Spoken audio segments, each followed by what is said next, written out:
अस्सलाम वालेकुम viewers, welcome to our new video. आज का जो हमारा टॉपिक है वो है net book value, written down value, carrying amount. ये एक ही कॉन्सेप्ट के चार नाम हैं, एक ही कॉन्सेप्ट है और बहुत ही सिंपल सा कॉन्सेप्ट है। देखें, जब आप एक एसेट को परचेज़ करते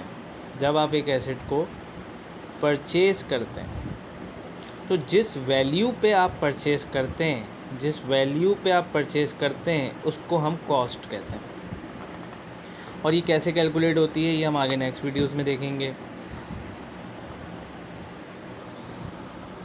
अब जब आपने एक एसेट परचेज़ कर लिया तो जिस वैल्यू पे आपने ख़रीदा वो कॉस्ट है। फॉर एग्जांपल, आपने एक एसेट 100,000 में ख़रीद लिया, ये कॉस्ट है इसकी। फॉर एग्जांपल, ये एसेट जो था ये गाड़ी थी, ये गाड़ी थी 1,00,000 रुपये में आपने ली थी, ये इसकी कॉस्ट है, ये इसकी वैल्यू है। मैं अगर आज की डेट पे ये पूछूं, यानी फॉर एग्जांपल 1 जनवरी 2015 को मैंने ये ख़रीदी है, तो मैं अगर पूछूं कि इस गाड़ी की क्या वैल्यू है तो आप बोलेंगे 100,000 है। यही इसकी कॉस्ट भी है और यही इसकी वैल्यू भी है। इस वैल्यू को हम net book value, written down value, carrying amount कहते हैं और कॉस्ट भी कहेंगे हम इसको। फिर कॉस्ट में और इसमें फ़र्क क्या रह गया? ओवर द पीरियड जब ये गाड़ी आप यूज़ करते हैं तो यूज़ करने पर ये डेप्रिशिएट होती है, और डेप्रिसिएशन के हम बहुत सारे मेथड्स पिछली वीडियोस में पढ़ चुके हैं, मज़ीद और पढ़ेंगे। तो जब इस गाड़ी को आप यूज़ करते हैं तो ये डेप्रिशिएट होती है। फॉर एग्ज़ाम्पल, आपने ये पूरा 1 साल इसको यूज़ किया, 31 दिसंबर 2015 को इस गाड़ी को आपने, एग्ज़ाम्पल ले रहा हूँ कि ये इसकी लाइफ 5 इयर्स थी और हम स्ट्रेट लाइन मेथड पे इसको डेप्रिशिएट कर रहे थे। तो 100,000 डिवाइड बाय 5 मीन्स 20,000, यानी कि इस पूरे साल में जो मैंने इस गाड़ी के बेनिफिट लिए, इसको यूज़ किया, उसकी कॉस्ट मुझे जो पड़ी वो 20,000 है, जिसको हम डेप्रिसिएशन एक्सपेंस कहते हैं। अगर मैं इस डेट पे आपसे पूछूं कि मुझे ये गाड़ी बेचनी है, सेल करनी है, तो कम से कम वो क्या वैल्यू है जिस पे आप बेचने पे खुश रहोगे, मुतमईन रहोगे, सेटिस्फाई रहोगे, वो कौन सी वैल्यू है?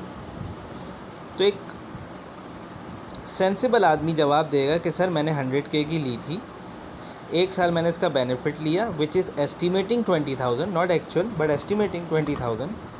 आज मेरी नज़र में इस एसेट की वैल्यू 80,000 है, मुझे या तो कोई इतने दे दे या इससे ज़्यादा दे दे, मैं खुश हूँ। और मुझसे अगर इसने इससे कम पैसे मुझे दिए, इससे कम पैसे अगर दिए तो मुझे अपना नुकसान फ़ील होगा। यानी ये वो वैल्यू है जो आपकी बुक्स में आ रही होगी इस गाड़ी की। बेचने जाएंगे तो हो सकता है 75,000 की बिके तो आपको लॉस हो रहा होगा, हो सकता है आप 1,05,000 में बेच दें तो आपको गेन हो रहा होगा, हो सकता है 80,000 में ही बेच दें आप, लेकिन आपकी बुक्स में जो वैल्यू आ रही होगी वो 80,000 होगी। इस वैल्यू को हम बुक वैल्यू कहते हैं, क्योंकि ये आपकी बुक्स में आ रही होती है, अकाउंटिंग बुक्स में। इसको नेट बुक वैल्यू भी हम कह सकते हैं। नेट इसलिए क्योंकि कॉस्ट में से डेप्रिसिएशन माइनस हो रहा है तो नेट हो गया। इसको रिटन डाउन वैल्यू भी कहते हैं क्योंकि ये वैल्यू राइट ऑफ हो रही होती है, डेप्रिसिएशन राइट ऑफ करने के बाद ये वैल्यू निकलती है। और इसको कैरिंग अमाउंट भी कहते हैं, यानी आप अपनी बुक्स में जिस अमाउंट पे, जिस वैल्यू पे कैरी कर रहे हो उसको कैरिंग अमाउंट भी कहते हैं। तो ये तमाम नामों की एक ही लॉजिक बनती है और इसका सिंपल जो फार्मूला हमें समझ आता है वो ये है कि जिस एसेट को आपने जिस कॉस्ट पे ख़रीदा था उसमें से आप इसका एक्यूमुलेटेड डेप्रिसिएशन माइनस कर दें। एक्यूमुलेटेड डेप्रिसिएशन में अपनी पिछली वीडियो में बता चुका हूँ, इसको अलाउंस फॉर डेप्रिसिएशन भी कहते हैं और इसका मतलब होता है sum of depreciations calculated till date. आज तक मैं जितना डेप्रिसिएशन एक एसेट पर कैलकुलेट कर चुका हूँ उसका जो सम होगा, टोटल होगा, वो एक्यूमुलेटेड डेप्रिसिएशन है। फॉर एग्जांपल, पहले साल में 31 दिसंबर 2015 पे 20,000 का डेप्रिसिएशन हुआ। अगर 31 दिसंबर 2016 आ गया तो मज़ीद 20,000 का मैंने इस एसेट को यूज़ कर लिया, तो आज की डेट पे इस एसेट को मैं टोटल 40,000 का यूज़ कर चुका हूँ।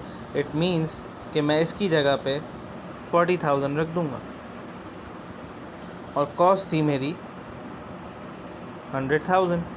तो 60,000 मेरे एसेट की बुक वैल्यू है, रिटन डाउन वैल्यू है, कैरिंग अमाउंट है और कम से कम ये वो वैल्यू है जो मेरे हिसाब से एसेट की बनती है।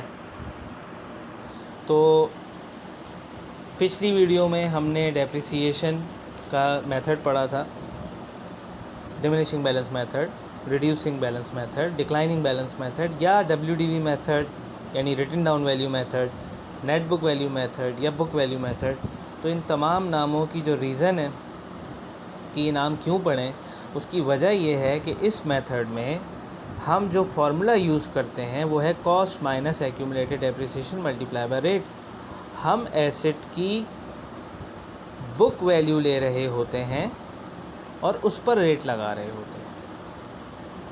जैसे कि हमने एग्ज़ाम्पल देखी थी और एग्ज़ाम्पल में हमने पहले साल में डेप्रिसिएशन निकाला था 100K में को 20% से मल्टीप्लाई किया था। उस वक्त उसकी कॉस्ट ही उसकी बुक वैल्यू थी क्योंकि एक्यूमुलेटेड ज़ीरो था।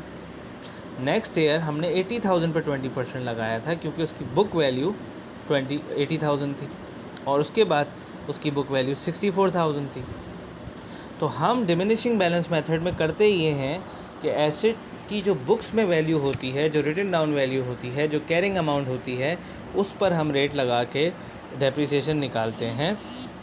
और यही वजह है कि इस मेथड में डेप्रिसिएशन रिड्यूस हो रहा होता है, कम होता चला जाता है ओवर द पीरियड, क्योंकि बुक वैल्यू हमेशा एसेट की कम होती जाती है क्योंकि बुक वैल्यू यूजेज पर निकल रही होती है, फेयर वैल्यू पे, मार्केट वैल्यू पे नहीं निकल रही होती।